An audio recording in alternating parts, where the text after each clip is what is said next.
Attention, this is the Midnight Runner radio show. We're leading the opposition in the fight for the real America. What is that? What is that? Oh, God, it makes my head want to explode. Jeez. I'm telling you. Here is the path to the dark side. Oh, Fear Yoda. leads to anger. Anger leads to hate. Hate leads to suffering. I know, Yoda, but Al Gore's a BSer. He Here makes is me the angry. path to the dark side.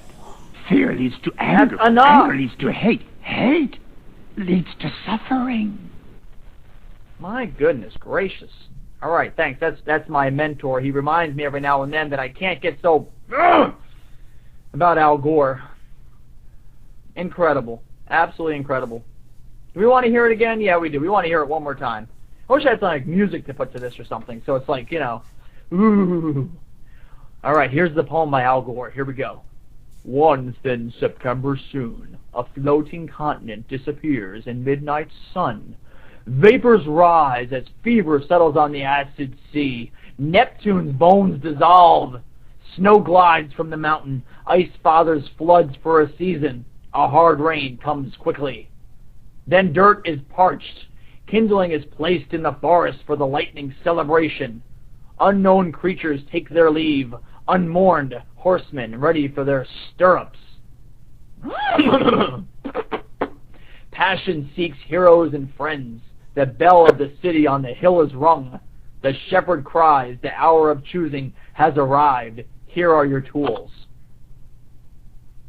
Well, I don't know about you, but that makes me want to go out and just... In fact, hold on. I'll be right back. I want to go turn down my lights really quick because I feel like... I'll be right back. Hold on.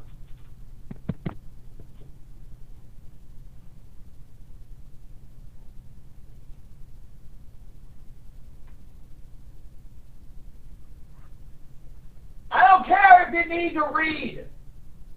I'm saving the planet. I'm turning the lights down. Jeez. Do you care about the Earth? Sorry about that. I'm back. All right. Yeah, I just had to turn all my lights off because I feel like I'm hurting the planet. So, yeah, absolutely nuts. I'm gonna tell you what, it's absolutely nuts. All right, check this out. Fox News just came out today. Coming soon, an international environmental organization?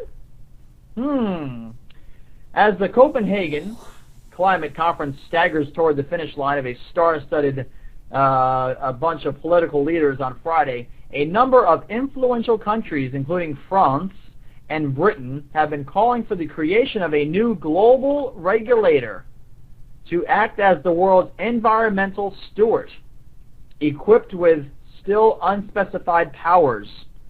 Oh, this sounds really good. Similar discussions, it appears, have also been taking place for several months inside the United Nations Environmental Program, the world's current environmental watchdog. According to documents obtained by Fox News, a high-level group of dignitaries from 38 countries, including a bevy of environment ministers and other top environmental bureaucrats, held their first meeting under UNEP, that's the United Nations Environmental Program, UNEP.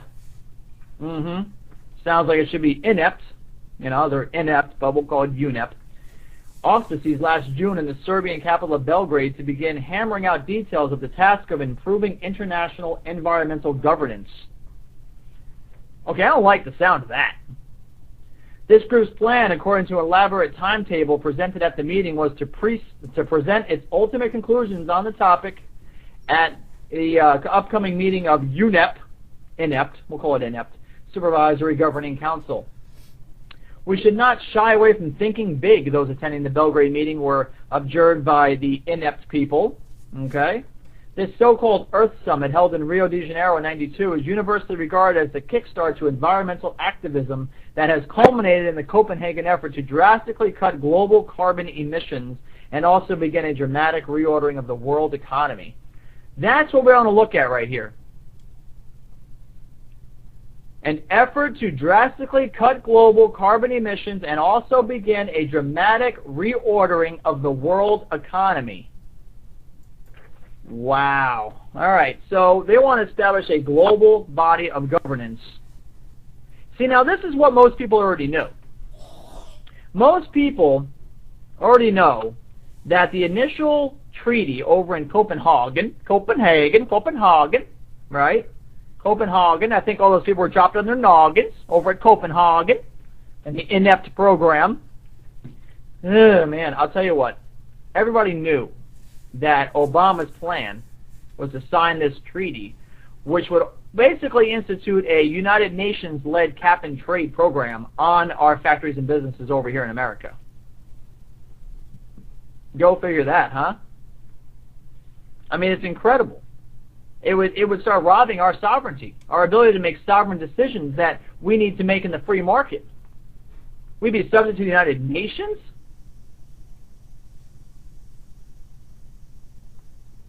I mean, hello? I mean, I know Obama's going around bowing down to everybody, but this is a little bit ridiculous. It's incredible. Of course, it goes on to say the crisis that the world faces also provides us an opportunity to examine the capacity of its governance structures at the national and global levels to assess whether they are adequate to meet multiple environmental needs. Woo, man. I'm going to tell you something. This is a bunch of bull crap, okay? It's a bunch of BS. Can everybody say that global climate change, this global warming garbage is BS?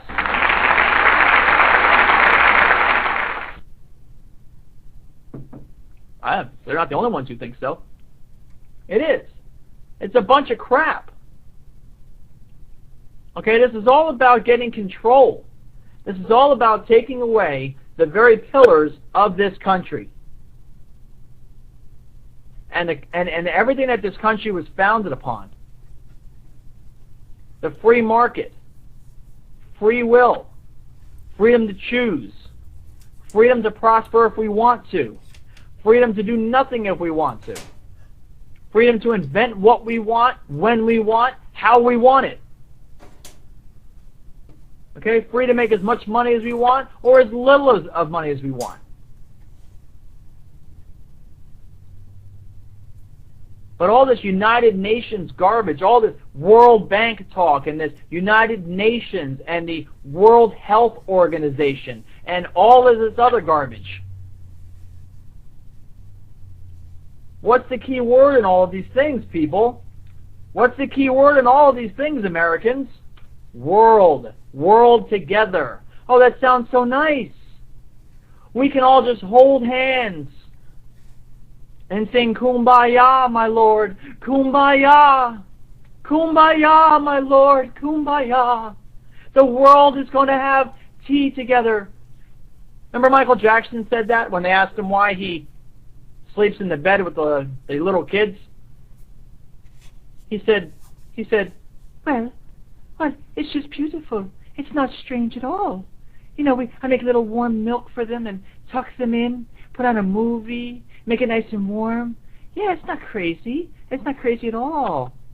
No, it's what the whole world should do. Well, okay.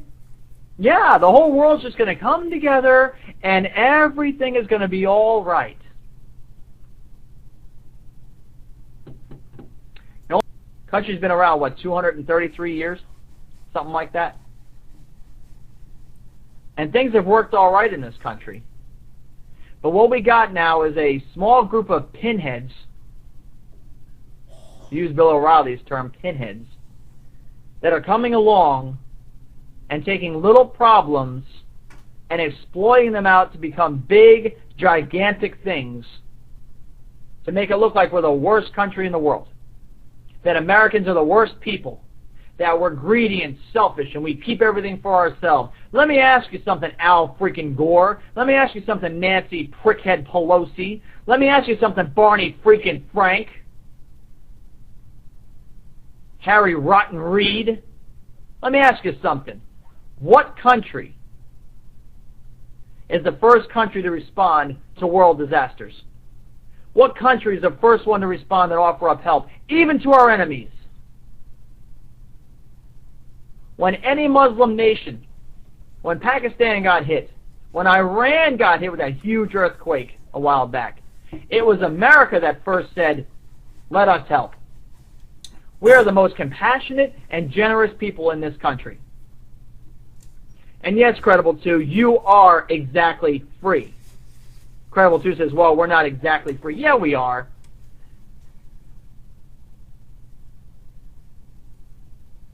I mean, no, you can't go out and kill somebody and do something like that.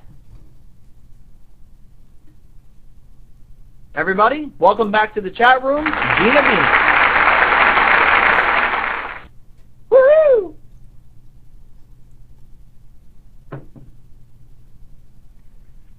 So why is it America that has to break down in order to make everybody else even? It's a bunch of crap.